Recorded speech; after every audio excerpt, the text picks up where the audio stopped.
Okay, before I get too far without the camera, I done replaced the accelerator pump. That's this part right here. It's actually one of those things you find on the shelf. So this one had a crack in the diaphragm. I guess the rubber was too hard, so it was leaking out of here.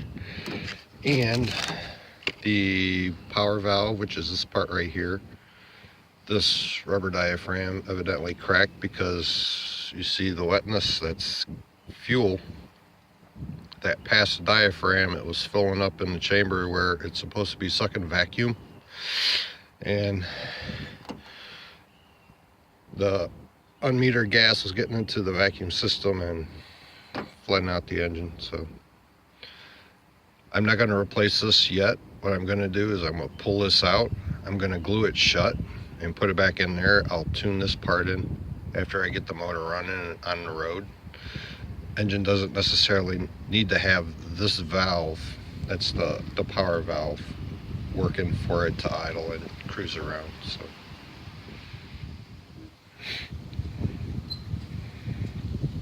let's take a closer look at this valve. This is pretty typical for a Ford, and Holly uses this style of power valves too. These things are notorious for blowing the diaphragm through a backfire, but in this case, I think the diaphragm just cracked and gas was getting through into the vacuum system. It's pretty stiff.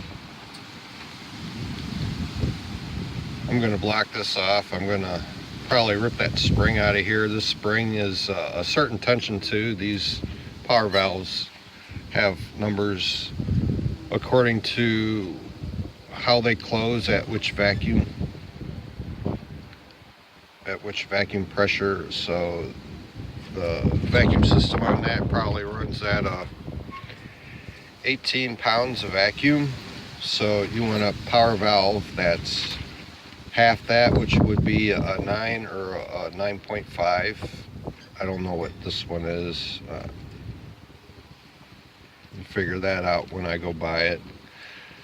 So I basically will pull that spring out, which will free it up to where it'll slide, and then I'll push it closed and I'll epoxy on this side to where it don't move, so it don't open anymore. That'll keep extra gas getting into the main jets, which is where the gas goes. And if that diaphragm is cracked, it'll seal that up too.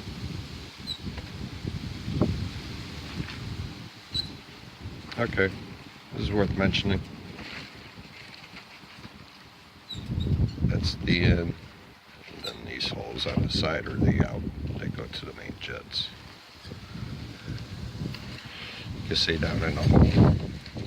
These two holes go to the main jets, or bypass the main jets, which is where it gets the extra fuel. It only opens up on acceleration.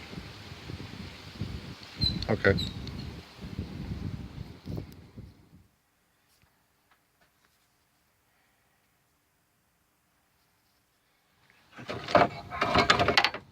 I got the air manifolds off, the exhaust manifolds, and good news, I didn't break any of the bolts. That's pretty fucking amazing. What I'm going to do is, instead of hacking these off and welding them up and using these as plugs, all I'm doing is I'm cutting little spacers out, piece of piping conduit, and they slide over to block the holes, and I'm going to thread these back in. Anti-seize them. Just because they came out, when I put them back in there, I could, that way I could get them back out. Okay, on to the next part.